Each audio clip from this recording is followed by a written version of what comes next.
Mustafar is quiet. The duel is over. Anakin Skywalker lies broken on the black slope, more machine than man, and not even that yet. When Palpatine pulls him from the edge, the new shape of the Empire is already in motion. The clone army is hunting. The temple burns. The Senate is bending. But one question still hangs between master and apprentice: Padme.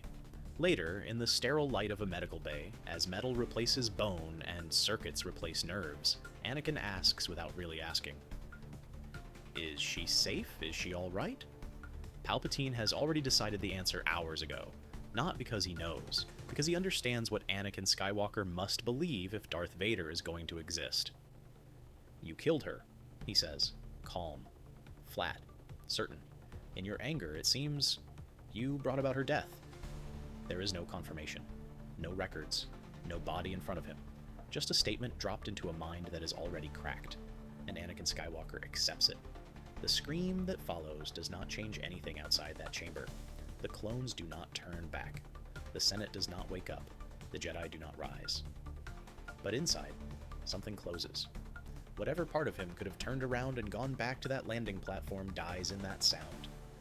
Vader is what remains. The lie holds. On Polis Massa, Padme Amidala takes a thin breath and opens her eyes. The first thing she hears is not a machine, not a monitor, not a speech. It is a cry. Then another. Two voices, newly arrived. They move her quietly on a discreet transport leaving Polis Massa. Bail Organa orders it himself. The records say the transport is carrying geological data.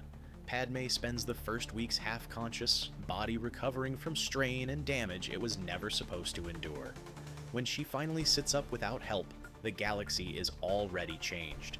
The Republic is gone. The Empire is here, and she is officially dead. Obi-Wan brings her the news with that careful, quiet tone he uses when there are no good words. "The temple has fallen," he says. "The Jedi are gone. The clones obeyed the order. The war is over." Padme listens. Not like a senator, but like a mother learning what kind of world her children have been born into. Bail offers Alderaan. The capital is too visible, but the outer towns and remote estates are another matter. A senator can have retreats. A widowed relative can exist quietly. A new name is written into the records. A distant cousin from a minor Naboo line that is widowed with no political value. She arrives with two infants and an old nurse who once served in the Theed Palace and now serves a different kind of throne. The house is small by her old standards. It feels wrong at first. Too quiet. Too simple. Then Luke cries. Leia answers. The house becomes exactly large enough. Here, Padme Amidala stops being the face of the Republic. She learns the patterns of Imperial patrols from Bail's careful reports. She memorizes ship IDs that must never be near this planet. She notes which holofeeds are still independent. She watches the twins sleep and tries not to count the years ahead in terms of war. She is not building a political career anymore. She is building a hiding place that has to survive two childhoods, and the Empire does not notice. The argument starts quietly. At first it is just a conversation in a small sitting room, while the twins play on the floor with carved wooden toys. Yoda sits with his stick across his knees. Obi-Wan stands near the window.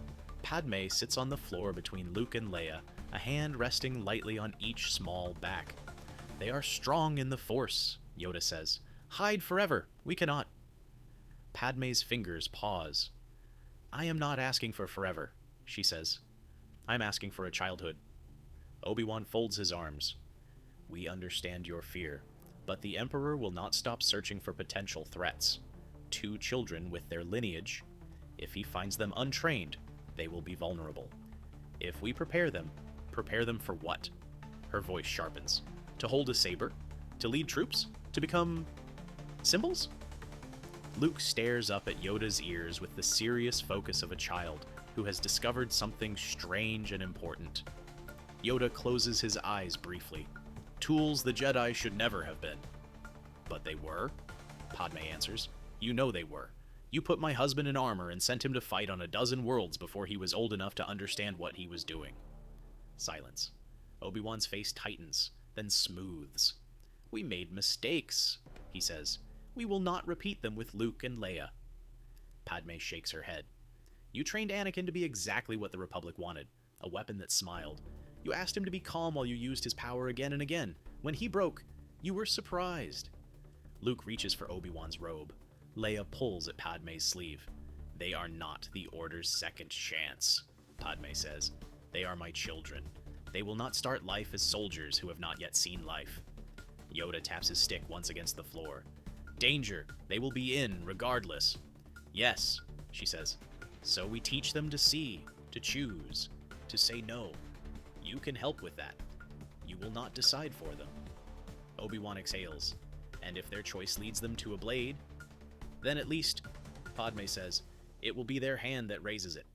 Not mine, not yours, not the Senate's, not another prophecy. Luke laughs at something only he understands. Leia smacks a wooden block against the floor. Still, the moment lands.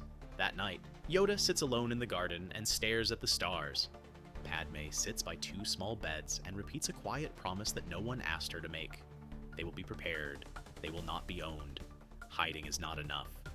Padme realizes this slowly, over years, as Imperial reports pile up on Bail's secure channels and the number of restrictions increases in every sector. Every new decree, every new arrest, every new quiet disappearance means one thing: waiting will not save anyone. If she cannot stand in the Senate and fight with speeches, she will fight where voices do not matter and records do. She chooses a name that fits nowhere and everywhere. Amara. No family, no worldly title. Just a signature at the bottom of anonymous reports. It starts small. A shipping manifest forwarded to a dock worker on Brent All with 3 extra questions attached. A list of troop movements dropped into the hands of a governor who still believes law should mean something. A warning that a certain inspector is not what he claims. The early rebellion does not even know it is a rebellion yet. It is a loose current of angry people trying to pull in 12 directions at once. Padme has seen what that leads to. The Senate proved it for years. She organizes. She maps Imperial infrastructure in a way that turns cold lines into very specific weak points. Munition shipments get delayed by customs questions that were never asked before. Officers known for excess cruelty find their next assignment is an empty post on a distant rock with no one to torment. Some say Amara is an old Republic spy master. Some say she is a group. None of them picture a woman in a modest Alderaanian dress, rocking 2 sleeping children while encoding a message with her free hand. Bail knows. Mon Mothma suspects. Obi-Wan and Yoda disagree quietly in another room about whether this is too much exposure and exactly what we should be doing. Padme does not ask. She builds dead drops, creates phrases that can pass checkpoints without being noticed, connects smugglers, idealists, and former separatists into something that can start to resemble a movement. The galaxy does not see her. The Empire definitely does not. It sees a new pattern of interference, a network that is irritating but not yet alarming. It gives it a code name. Amara. Ahsoka Tano learns about Amara the same way everyone does. Rumors. Someone is helping us, a captain tells her after a raid. Amara. We get a file, we follow it, the odds shift, no one has met her, no one knows who she works for. Ahsoka has lived long enough to be cautious about unseen benefactors, so she does what the Jedi taught her to do. She pays attention. Patterns emerge. Amara does not send people into hopeless traps. She prefers disruptions that limit bloodshed when possible. She favors routes that keep civilian casualties low, even when it costs tactical advantage. Ahsoka recognizes the shape of these decisions. She saw similar ones years ago, on Senate floors and in landing bays. The more she studies, the more it feels like a person she used to argue with. She traces one chain of relays back through hidden frequency layers to its origin point. It ends at a rural sector on Alderaan, at a relay station that should not be interesting. She stares at the coordinates for a long time. Then she reroutes her next mission. The meeting is simple. Ahsoka enters a modest house under a local guise, checked at the door by a bored-looking household droid and a woman with practical eyes who has learned to hide her reactions. Padme's hair is not styled. Her clothing is plain. There are faint lines at the corners of her eyes that were not there back on Coruscant. But it is her. The silence between them is heavy and very specific. You died, Ahsoka says at last. So did you, Padme answers. After the first shock, the conversation becomes precise. Does he know? Ahsoka asks. Padme shakes her head. If he ever looks past what Sidious told him, perhaps. But no, as far as the Empire is concerned, I died on the day the Republic fell. Ahsoka moves to the next point. Kenobi? Master Yoda? They know, Padme says. They wanted the children separated, hidden in different lives. And you refused, Ahsoka says. Ahsoka looks around, at the small touches of Naboo, at the Alderaanian stone, at the toys on the floor that are not military models or training aids. They want the twins trained, Padme says. I want them ready, not obedient. Ahsoka's jaw tightens. I walked away from the Order because they wanted obedience more than justice. Padme's shoulders drop, just a fraction. Then we understand each other. Something changes there. Darth Vader does not know the name Amara. When a transport he should be intercepting simply is not there, there is a faint pressure in the Force. When a garrison calls for help, and the signal is strangely late, there is a shadow at the corner of his awareness. It is not the wild heat he associates with the Jedi. It is something cooler, more controlled, a moving absence. He stands on a high walkway aboard his flagship and looks at the stars through reinforced transparasteel. Somewhere beyond those lights, insurgents are laughing as they escape. He reaches out. The Force does not show him positions on a chart. It shows him threads, currents, something weaving between Imperial efforts, redirecting events just enough to matter. For a moment, against his will, he feels something else. Mustafar, a landing platform, a hand reaching, a voice choked by a grip he refuses to remember as his. The presence flickers and is gone. Whoever is guiding these rebel moves does not feel like a Jedi. There is no attempt to face him directly, no challenge, no duel, no bright flare of force power thrown at his throat. Someone he should have respected once. He does not follow that thought any further. Sidious asks for results, not meditations. Vader turns away from the viewport and orders another sweep. The pressure lingers in the back of his mind. He tells himself it is only frustration. The rebellion does not arrive all at once. A mining colony that should have starved when Imperial quotas rose somehow receives extra shipments. A shipyard that should have been sealed off finds its workers rerouted to safer contracts. At home, Luke and Leia grow. Luke climbs everything. Doors, walls, Bail's patience. He fixes broken things without understanding how he knows what is wrong. Leia listens more than she speaks. When she chooses her words, they land hard. She memorizes star charts as if she has somewhere important to be someday. Obi-Wan visits when it is safe. Yoda appears rarely, always when it seems least convenient. He watches how the children play, where their attention goes, which questions they ask. There are moments that make every old instinct in him shout. Luke reaches for a toy and it jumps into his hand without a visible pull. Leia stops an argument in the house with one sentence that makes two adults apologize before they even realize they have decided to. But there are also moments Obi-Wan has never seen in the temple. Leia running back to comfort Luke after a fall instead of being told to let go of attachment. Luke dragging both of them back to the house when a patrol ship flies overhead, because he has learned that survival sometimes means retreat. What do you feel when you do that? Padme asks when Luke lifts a stone without touching it. Like the world is listening, he says. And what should you do with that? She asks. Not scare people, he decides. Not show off. Help. Leia learns to read people. She understands when someone is lying before they do. She files it away, not as fuel for righteous anger, but as information. Ahsoka comes and goes, bringing stories from the wider war that are carefully edited for young ears. She teaches them how to move quietly, how to watch exits, how to speak in half-truths that keep people safe. Bit by bit, the rebellion becomes less of a rumor and more of a fact. Mon Mothma gives a speech that most of the galaxy never hears, but all the right people do. Bail organizes cells into something like a council. Ahsoka coordinates strikes with Amara's information. From a small house and a small desk, Padme draws lines between all of them. She does not step into command. She does not ask to lead fleets. She just makes sure that when they move, they do not move blind. The Empire still does not know her name. It only knows that something keeps getting in the way. In the end, it is not arrogance that exposes them. It is logistics. The more the rebellion grows, the more it needs from the worlds that still dare to help it. One day, a shipment that should have taken a quiet outer rim path must instead cross a sector under fresh Imperial attention. Padme studies the charts. The safer routes are closed.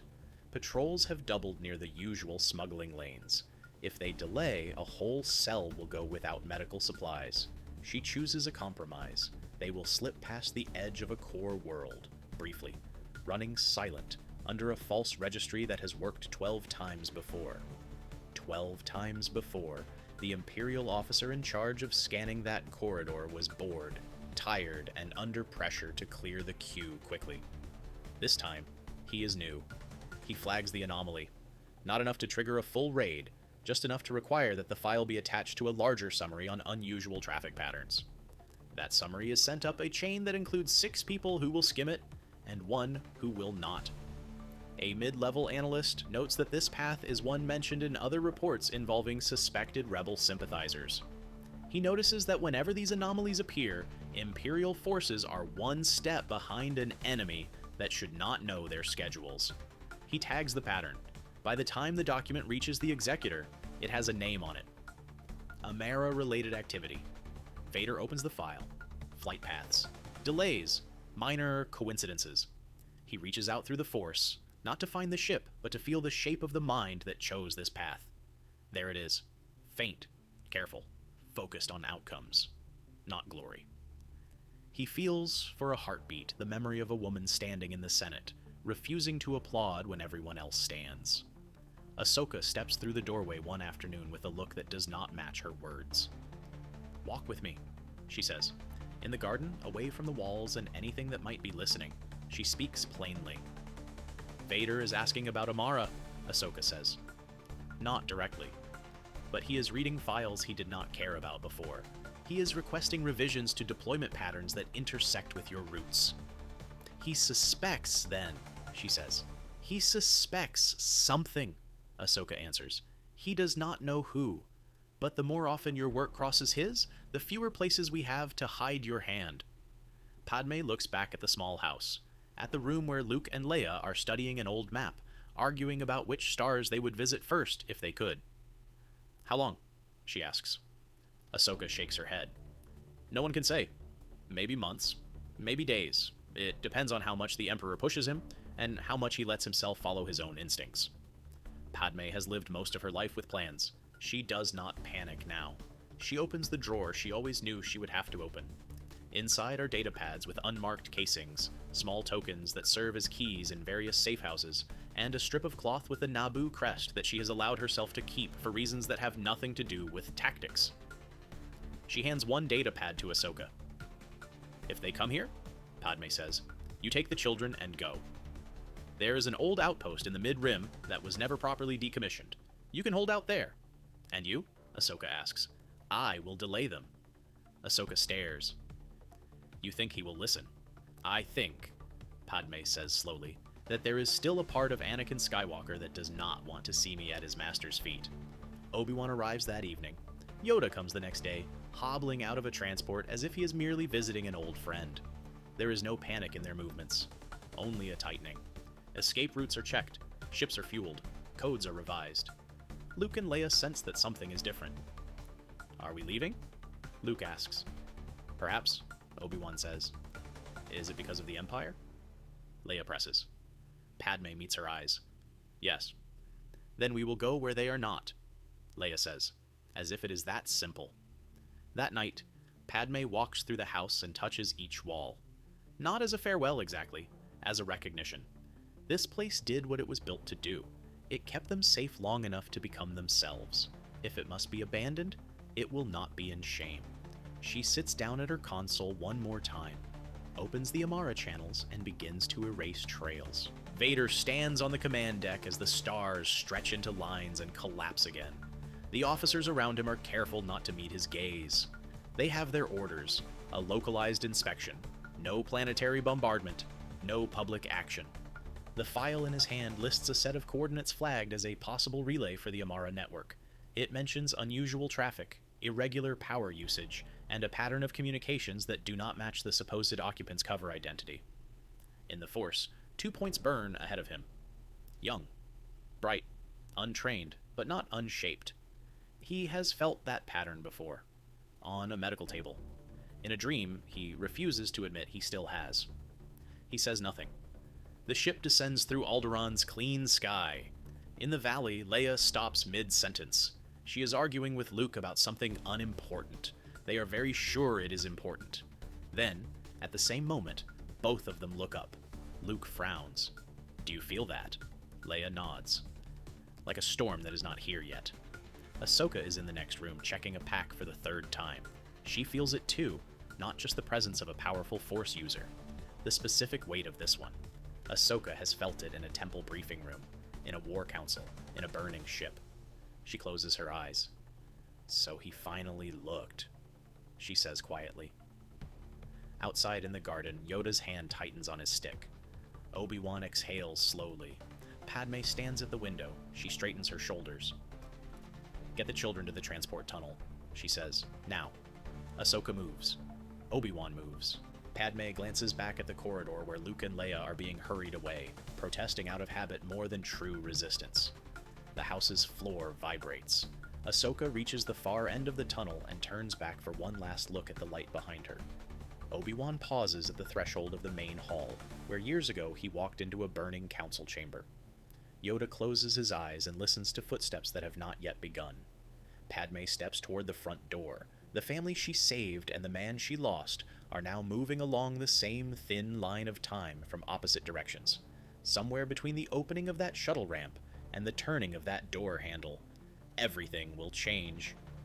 No one knows which hand reaches out first. The scene freezes there. The shuttle just about to touch down. The door just about to open. The Force holding its breath. This has been Canon Chaos. Thanks so much for watching. Seriously, you all make this channel possible. If you enjoyed this emotionally questionable detour, hit that like button, subscribe, and ring the bell so you don't miss the next chapter in this unfolding disaster. And if you want to help the channel grow even more, we've officially launched memberships. Tiers, perks, behind-the-scenes chaos, early access, all the usual nonsense, but with more Jedi trauma per minute. Thanks again for all the support. I'll see you in the next timeline.